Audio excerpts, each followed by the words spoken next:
You're not answering the question. Well, what is the question? The question is, Mr. Comey said that there were matters with respect to the recusal that were problematic and he couldn't talk about them.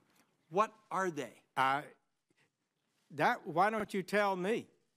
There are none, Senator Wyden. There are none. I can tell you that for absolute certainty.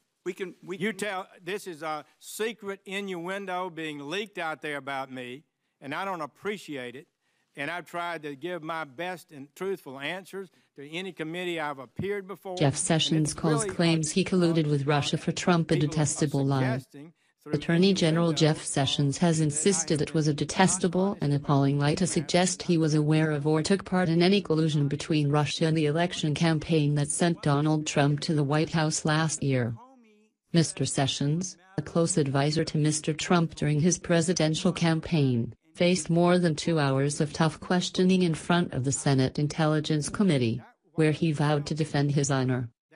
Let me state this clearly, colleagues. I have never met with or had any conversation with any Russians or any foreign officials concerning any type of interference with any campaign or election in the United States, Mr. Sessions said. Further, I have no knowledge of any such conversations by anyone connected to the Trump campaign. The suggestion that I participated in any collusion, that I was aware of any collusion with the Russian government, to hurt this country, which I have served with honor for 35 years, or to undermine the integrity of our democratic process, is an appalling and detestable lie, Mr. Sessions added. Mr. Sessions was forthright in the answers he gave over the allegations of collusion, having recused himself back in March from the Justice Department probe into Russian meddling into the election after media reports over 2 previously undisclosed meetings with Sergei Kislyak, the Russian ambassador. Ahead of the hearing there had been suggestions that Mr. Sessions might have had a third, unreported encounter with Mr. Kislyak in April 2016, at Washington's Mayflower Hotel, where candidate Trump was giving his first major foreign policy speech.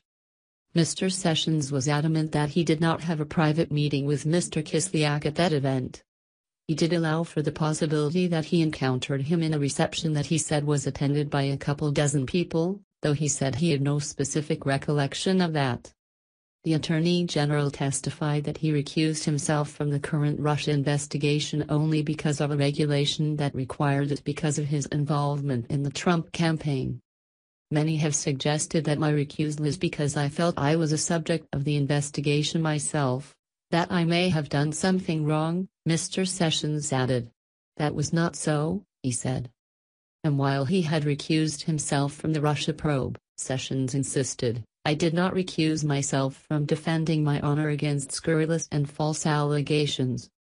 The statements came less than a week after the former FBI Director James Comey testified before the same committee. Mr. Comey said then, that he had asked Mr. Sessions to make sure that he was not left alone in a room with the president, because he was concerned that the conversations might breach in protocol from usual relations between the executive branch and the FBI. Mr. Sessions confirmed that they had discussed the proper protocols. Democratic Senator Ron Wyden of Oregon aggressively asked Mr. Sessions about suggestions arising from Mr. Comey's testimony that there was something problematic about his recusal. Mr. Wyden asked Mr. Sessions what problematic issues existed. Why don't you tell me? There are none, Senator Wyden. There are none, Mr. Sessions insisted, his voice rising. This is a secret innuendo being leaked out there about me, and I don't appreciate it. Mr. Sessions defended his role in the firing of Mr. Comey, saying that he still retained the ability as the Attorney General to oversee FBI leadership even though he had recused himself from investigations into alleged Russian collusion. Many people cried foul when Mr. Comey was fired last month, saying that the president's decision constituted an obstruction of justice. Mr. Trump later confirmed that the Russia investigation played a part in his decision to remove Mr. Comey. Mr. Sessions told the Senate that he couldn't confirm or deny any private conversations that he had with the president about Mr. Comey's firing, but did not say he was doing so because of executive privilege. Similarly, He did not answer whether Mr. Trump had expressed concern to Mr. Sessions about the decision to recuse himself from the Russia investigation. Mr. Sessions previously offered to resign because of tensions with Mr. Trump over his recusal decision. Executive privilege is a power that can be claimed by a president or senior executive branch officials to withhold information from Congress or the courts to protect the executive branch decision-making process. Democrats on the committee noted that Mr. Sessions was, legally speaking, free to discuss non-classified conversations with the president. "I just don't understand your legal basis for your refusal to answer," Senator Angus King, an independent from Maine, said. "It is my judgment that it would be inappropriate for me to answer and reveal private conversations with the president when he has not had a full opportunity to review the questions and to make a decision on whether or not to approve such an answer," Mr. Sessions answered. Democrats were quick to use Mr. Sessions' responses to suggest he was avoiding giving complete answers. Mr. White told Mr. Sessions, "I believe the American people have had it with stonewalling. Americans don't want to hear that answers to relevant questions are privileged."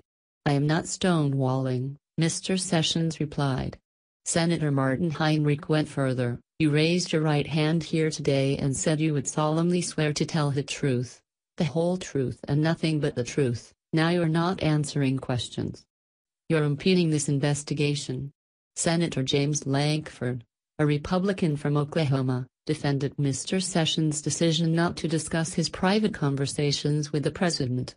Mr. Lankford said that certain conversations with the president should remain private, and that there is a lengthy history of past attorneys doing just this. Senator Kamala Harris, a Democrat from California, pushed Mr. Sessions more broadly on his repeated use of the phrase "to the best of my recollection," and asked if he had prepared for his testimony by checking written documents about his interactions with people during the 2016. Mr. Sessions indicated that he had a lot of contacts during the campaign, that the campaign was fast-moving, and said he hadn't taken detailed notes for each meeting. When asked if he had met with Russian businessmen or Russian nationals during the 2016 Republican National Convention, Mr. Sessions said that he did not think he had. He hedged by saying that there were a lot of people at the convention,